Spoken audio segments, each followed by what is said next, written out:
I sold all my stocks. Do you think that we have a recession in 2024? Mild. What you're saying is irrelevant because it's your experience. You Small don't sec. think money's harder to get right now? Listen, does the stock market care about your company? No. No, not at all. If we So you look think back they're in, pricing it hold in? on, You hold think on. Let me they're finish. Hold pricing on. January in? Like stocks aren't gonna crash because we're in a halfway recession. You would need services to really roll over for there to be a widespread recession for the stock market to crash. And right now, that's not the case. A lot of S&P 500 companies are citing recession. Most CEOs, Main Street, a lot of consumers, they're feeling it. And then you see the banks, they're not all in touch. Some of them are low, some of them are a little higher. And they've been changing this all year, by the way. This data revisions have been crazy. And then obviously the CEOs are 84%. The citations of inflation, that's actually went down. Costs have went down.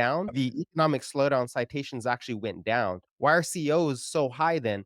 And I would say most CEOs in the US, most CEOs are feeling recession all the time anyways, and even more so in this environment. That doesn't account for the S&P 500. This is S&P 500 companies actually citing recession on their earnings calls, right? This is all the mentions of recession on the earnings calls that peaked in 2022, Q3 of 2022, and it's been falling ever since. Now we're back down to normative levels. So this is the difference here is we're focusing on the S&P 500, the top 500 companies who, let's keep it real here, if the market crashes, it's because the S&P 500 crashes, not because some store or some new business crashed that's a startup. These are what matter. So that's my counter to that. This is what I would say, Jeremy. 90% of businesses do fail, but startup businesses, not businesses that are already in. My business wouldn't be considered in that. It would have been the first year that we started, but not now. Not even half businesses failed.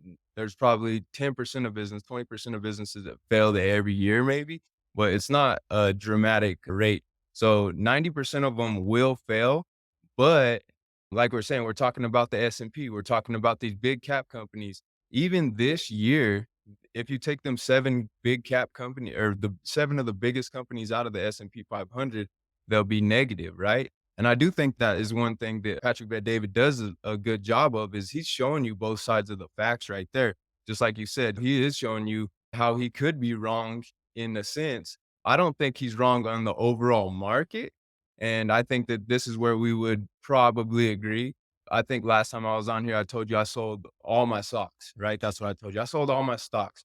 And Right. then you were like, you sold all your stocks? I was like, all of them, but a couple of them. I got a lot of stock. And so what I did is I liquidated all these small companies and pumped them right into these big companies. So I think that's what generally people should be doing right now with their money is starting to figure out like, hey, I've got a PayPal stock. I've got a Square stock. I've got some of these random stocks that aren't going to hold up very good during the recession, but maybe these bigger companies, Amazon, Apple, some of these bigger companies can hold up in a recession because they're properly leveraged. We talked about this last time I was on the maturity wall coming. They're properly leveraged. And any business that's properly leveraged, one of the big businesses in the S&P, I'm definitely in for. Everything else, I'm out of. So I think that when we're talking about a stock market crash, are we talking about 7 companies or are we talking about 493 companies? That's a fair assessment because what I'm saying here is the economic slowdown given by this research, economic slowdown, dimensions of that is actually falling, but it is the CEOs, it is strictly the CEOs of most of these companies who are citing, hey, we're going to feel it in the next 12 months. And this was what, So maybe the last the earnings? This are the last earnings that we had, I'm right? a CEO. So the reason why I feel the recession, Pat Bet David's a CEO, right? He Mhm. talks to employees. I have about 40 employees. I talk to employees all the time about how's your life, how's rent, how's stuff.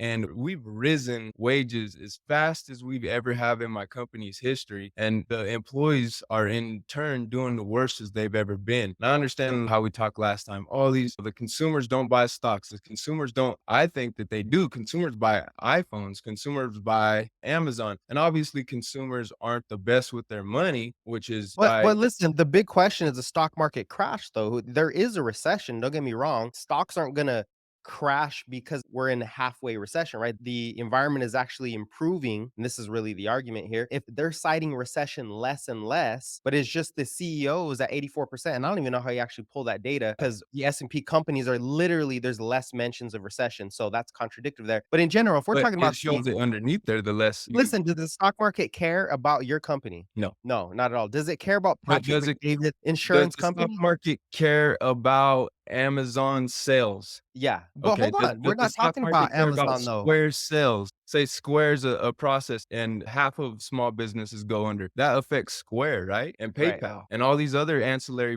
pieces. So it doesn't necessarily it's a web. The economy's a web. And so one thing can pull on other things that we don't really see. Everybody has blind spots. I have blind spots, you have blind spots. And I think that's why it's good coming at it from these two perspectives, CEO perspective and stock perspective, because I think we'll be able to iron out a lot of stuff for the people listening. I really think though that CEOs, what we're looking at is we're looking at cash flow. We're looking at bills that might not be able to get paid. We're looking at the stress of our investors. We're looking at how hard it is to get money. I was talking to the guy yesterday about buying that property, and I'm telling him, hey, are you willing to sell or finance it? Because the bank ain't going to loan it. He's saying, we're willing to lose money if you can buy at a 7.25 cap rate.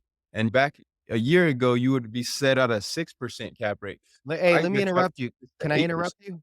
Yep, go for it. Okay.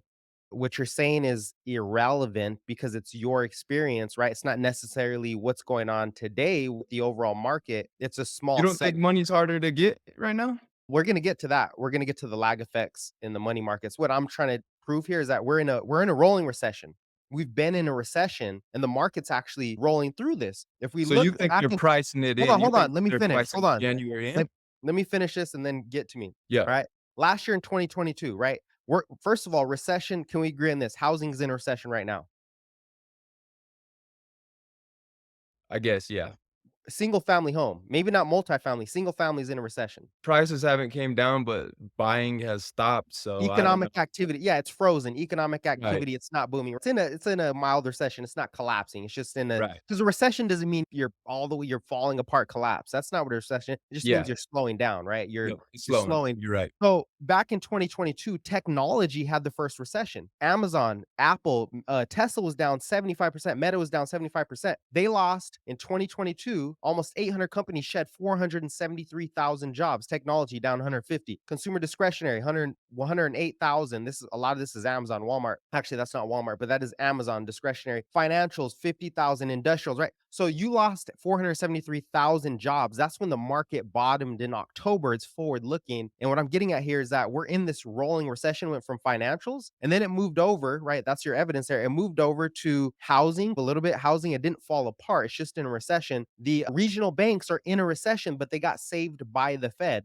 That's what should have caused the collapse, but the Fed stepped in, right? Regional banks, they're in trouble. The US Treasury market fell, they're in trouble. And then you also have manufacturing, just an economic sector that has been in recession that is now recovering. If you look at the ISM, all over the world, manufacturing, China, Japan, they've all been in recession. So what I'm saying here is you would need services to really roll over for there to be a widespread recession, for the stock market to crash. And right now, that's not the case. As a matter of fact, manufacturing is starting to recover and services are still in expansion territory, right? So to make it clear and concise here, right? Why is it that the CEOs are citing recession? Because they've been in one. A lot of these companies have been in recession. Technology, financials, housing, commercial real estate is in it right now. We'd agree on that, right? Commercial real estate's in recession. Yep. So a lot of the sectors are in recession and they see a lot of negativity. But when you look at what pulls most of the GDP, pulls most of the spending, things could get worse. Don't get me wrong, second half. But right now, those earnings calls, the mentions of recession is coming down. The mentions of inflation is coming down. The mentions of economic slowdown is coming down. Let me And let me get a broad view of what you think though, Jeremy. Do you think that we have a recession in 2024? mild, if maybe mild. I don't see a stock market crash. The stock market can move sideways or higher while there is a recession. There's been one and it's been moving higher. So What is your viewpoint on how consumers affect stock market? recessions happen all the time. There's small little recessions. Stock market sees it beforehand. But I think what you're talking about, do I see a unemployment spike in negative GDP? Is that kind of what you mean when you ask that question? Yep. I see unemployment get to 4.1%. It could go higher. GDP going negative. I do not see GDP going negative. That's what I don't see. and we'll get to the reasons why fiscal policy, a lot of that is fiscal policy. It could happen, but I think the probability of GDP going negative, unemployment spiking, and the stock market crashing, I think that's like a 30%. I think it's very low. I wouldn't, there's no 100%, right? We don't know, but as of today, looking at the data, I don't see that actually materializing. Most people think it is going to happen because of the lag effects, but I can prove to you those lag effects aren't as big of a issue for the stock market, not the economy, for the stock market than most people think, right? I think that the biggest, like, blind spot that we're seeing here is we're everybody's pricing in that these rates are gonna come down, correct? They should come down, right? Historically, they should come down, so everybody should be correct. But what happens if these rates don't come down? What happens if the CHIPS app, and I listened to your stuff, and you know, you're always, "Oh, the Fed's gonna pump it, right? The Fed's gonna pump it." What happens? Why do we have extreme inflation? Wasn't it because the Fed pumped it too much? And so that's what I think that is, obviously you're like, "Oh, the Fed's gonna save people." Yeah, okay. Say that they save the banks. Say that they save the auto workers. What does that cause? Recession. What does that mean? Jerome Powell can't drop rates. I think we're messing with fire right now. And I really do. I think that the nobody's being grown-ups. Nobody's being smart with their money. I sold all my socks.